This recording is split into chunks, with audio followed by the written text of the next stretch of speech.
తీసుకొచ్చేలాగా నేను అవసరమైతే నా స్నేహితులు నా సన్నిహితులు చాలా మంది డాక్టర్లు ఉన్నారు, వాళ్ళ చేత హాస్పిటల్ ఇక్కడే పెట్టిస్తాం.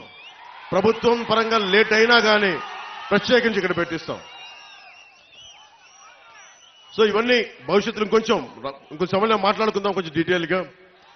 ప్రత్యేకించి పీఠాపురం నియోజకవర్గానికి నేను ఏం చేయదలుచుకున్నాను, దాదాపు 12 నుంచి 14 పాయింట్ల ఫార్ములా ఉంది.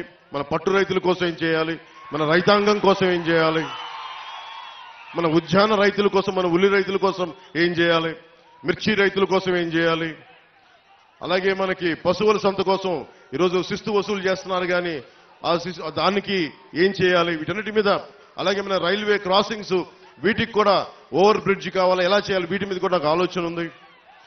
నాకు వీటన్నిటి గురించి మాట్లాడబోయే ముందు మీ దృష్టికి ఒకటే తీసుకొస్తున్నా, మీకు వైసీపీ ప్రభుత్వం కావాలా వద్దా అనేది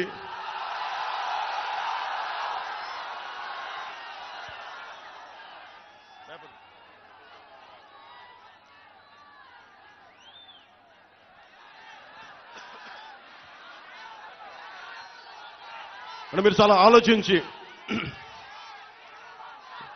ఎందుకు అడుగుతున్నానంటే, నేను నష్టపోయాను. ఈ రోజున ఉప్పాడ తీర ప్రాంతం కోసేస్తే నా ఇల్లు కోల్పోవటంలా నా వాడబలిజ సోదరులు, నా పల్లికార సోదరులు నలిగిపోతా ఉన్నారు, నా వాడబలిజ ఆడపడుచులు నలిగిపోతా ఉన్నారు, అక్క చెల్లెలు నలిగిపోతా ఉన్నారు. నాకేమవదు. ఈ రోజున పట్టు రైతులు నలిగిపోతా ఉన్నారు, వెళ్ళి చిత్తూరులో అమ్ముకోవాల్సి వస్తుంది. అలాగే మిర్చి రైతులకి వాళ్ళకి మార్కెట్ కావాలి దాన్ని శుభ్రపరచుకోవడానికి. అలాగే ఏ సమస్యకైనా సరే ఇంతమంది యువత ఉన్నారు, మీకు పక్కనే కొత్తపల్లి SEZ ఉంది, ఎన్ని పరిశ్రమలు వచ్చినాయి, ఎంత ఉపాధి అవకాశం వచ్చింది, ఒకసారి మీరు ఆలోచించండి. వీటన్నిటిని దృష్టిలో పెట్టుకొని మీకు వైసీపీ కావాలా కూటమి కావాలనేది మీరు చాలా ఆలోచించి మీరు నిర్ణయం తీసుకోండి. 2014లో ఆ రోజున వర్మ గారు ఇండిపెండెంట్ గా పోటీ చేసినప్పుడు ఆ రోజు నేను ఒకటే మాట చెప్పాను, రాష్ట్రం అంతా నేను ఎవరి పక్షం అయితే మాట్లాడతానో, ఎవరి కోసం అయితే నిలబడతానో అందరం కూడా జవాబుదారీతనం, అకౌంటబిలిటీ.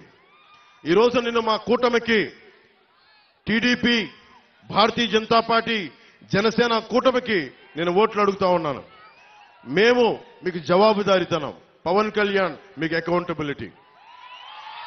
ఎందుకంటే నేను పారిపోను, సమస్యని పరిష్కరించే దిశగా ముందుకెళ్తాం. పరిష్కరించలేని సమయంలో ఎంత సమయంలో పరిష్కరించగలం, మేము పడుతున్న ఇబ్బందులు ఏంటి, భవిష్యత్తులో ఏం చేయగలం, నేను మటుకు పారిపోను. వైసీపీ పార్టీ నాయకుల్లాగా నేనేం పారిపోను, నిలబడే తీరుతాను. నేను మాట ఇవ్వను. వైసీపీ వ్యతిరేక ఓటుని చీలనివ్వను అని 2021లో చెప్పాను. ఈ రోజు నా చీలకుండానే ఈ రోజున చూశారు మేము ముగ్గురు ఎలా నిలబడున్నాం ఇక్కడ.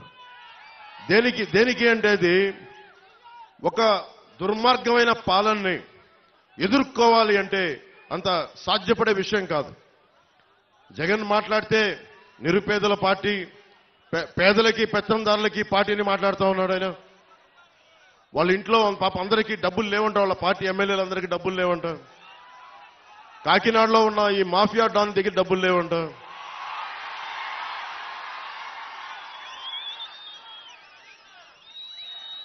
నన్ను ఓడించడానికి చిత్తూరు జిల్లా నుంచి పాపం మిథున్ రెడ్డి గారు వచ్చారు, మండలానికి ఒక నాయకుడిని పెట్టారు.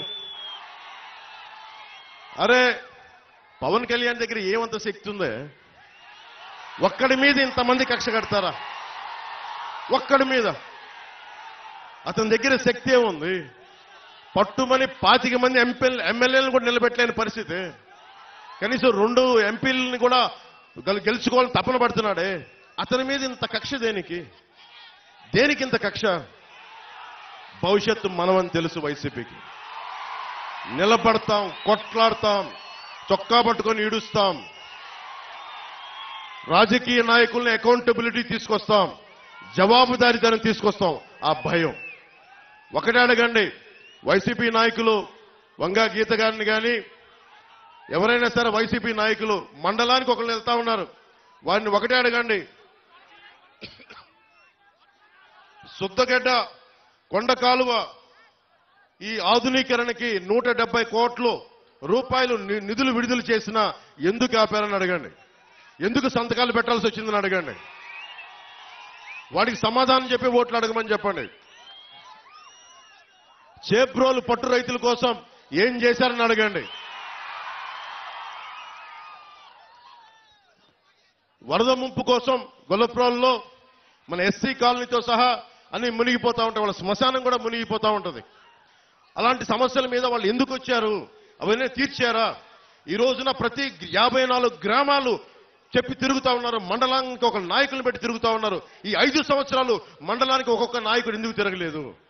నిజంగా సమస్యలు ఎందుకు మీరు పరిష్కరించలేదు? మీరే కనుక పరిష్కరించుంటే పవన్ కళ్యాణ్ అవసరమే లేదు పిఠాపురానికి. మిమ్మల్ని నెత్తి మీద పెట్టుకుంటారు కదా. మీరు సమస్యలను పరిష్కరించలేదనే కదా ఈ రోజున జనసేన, టీడీపీ, బీజేపీ కూటమిని బలపరుస్తున్నారు ప్రజలు. అందుకని దీన్ని దృష్టిలో పెట్టుకొని మీరు ఒక్కసారి ఆలోచించండి. ఆ సౌండ్ ఎక్కువ, గాలి తక్కువ పార్టీని నమ్మకండి.